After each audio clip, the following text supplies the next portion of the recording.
Dans cette vidéo, on va voir comment importer des produits en masse sur WooCommerce. Si vous avez beaucoup de produits à ajouter, ça peut vous faire gagner pas mal de temps puisque vous allez pouvoir faire des copier-coller et utiliser tous les raccourcis qui sont présents sur Excel pour rapidement créer toutes vos lignes avec tous vos produits et les importer en quelques clics. La seule chose qui peut être un peu complexe quand on veut importer des produits via un fichier CSV, c'est d'obtenir le bon format de fichier. C'est pour ça que ce fichier, vous pouvez l'obtenir gratuitement en cliquant sur le premier lien en description. Comme ça, vous aurez directement toute la structure et vous n'aurez plus qu'à compléter le document. Et on va voir dans cette vidéo comment faire. Pour utiliser le document que je vous ai créé, vous ne pourrez pas le modifier directement sur cette page. Il va falloir cliquer sur Fichier, créer une copie. Et là, ça va vous ouvrir une nouvelle fenêtre où cette fois, vous pourrez modifier le modèle. On va commencer avec les produits simples. Là, vous allez voir que ce n'est pas très compliqué pour en créer.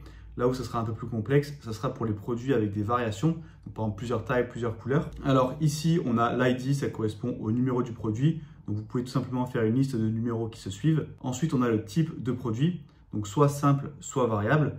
Nous, on va rester sur le produit simple pour l'instant. Le SKU, donc qui correspond à la référence du produit. Ça peut être par exemple un numéro fournisseur ou bien quelque chose que vous allez inventer vous-même. Ensuite, on a le titre du produit. Du coup, moi, ça sera produit simple. Là, published et featured, je vous conseille de laisser par défaut. Donc, si vous mettez 1, le produit sera publié. Si vous mettez 0, le produit ne sera pas publié, il sera en brouillon. Ensuite, dans le catalogue, on le met visible. Ici, on a la description courte et la description longue.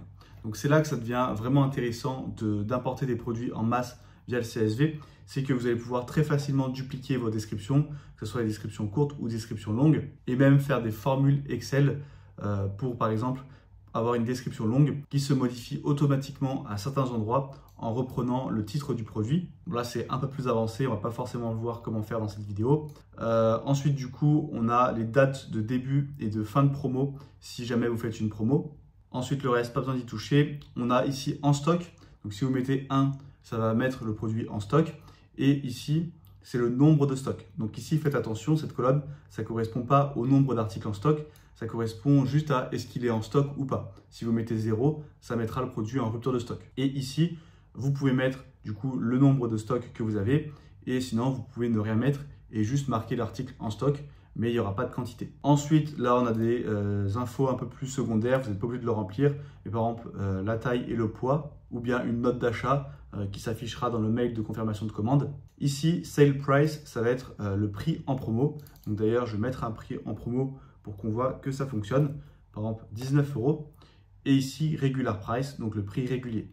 Ensuite, vous allez pouvoir rentrer la catégorie. Ici, vous mettez les différentes catégories et vous pouvez même créer des sous-catégories. Pour cela, il va falloir faire espace, mettre le signe comme ceci et ensuite mettre la catégorie enfant. Par exemple, si vous avez une catégorie vêtements, vous pourrez créer une sous-catégorie t-shirt. Il vous suffit ensuite de remarquer le nom ici et ça va créer les deux catégories et mettre la catégorie t-shirt en sous-catégorie de test. Moi, je vais laisser juste une catégorie principale.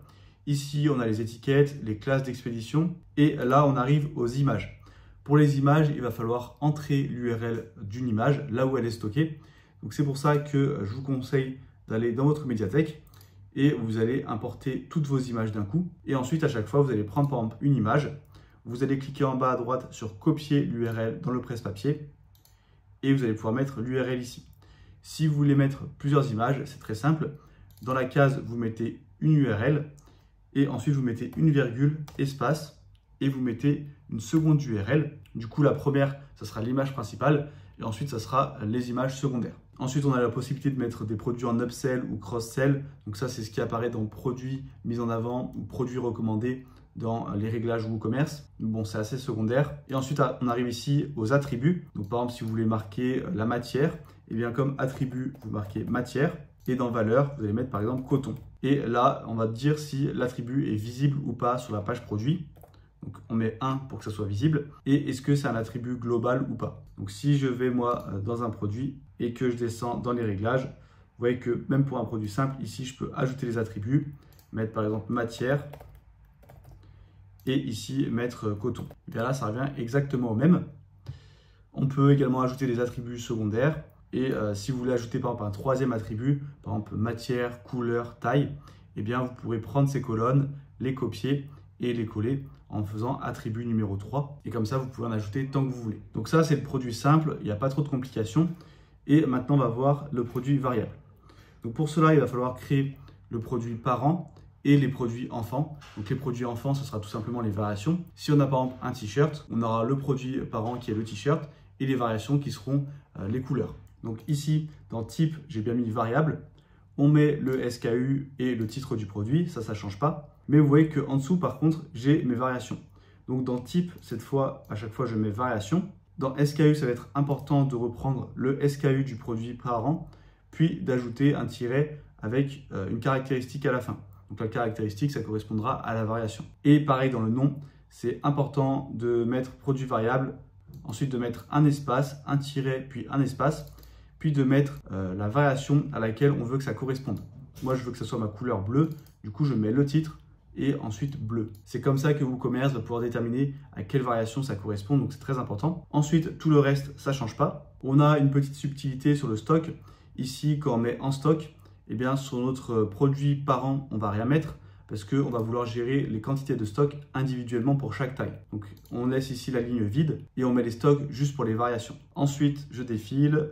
Là, pareil pour les prix, on met individuellement pour chaque variation. Pour ce qui est des images, on va avoir le produit parent où on peut mettre toutes les images qu'on veut. Et dans les produits variables, eh bien, on peut mettre les images qui correspondent à la variation. Donc, par exemple, moi, si c'est une variation bleue, eh bien, ici, je vais mettre l'image de mon t-shirt bleu.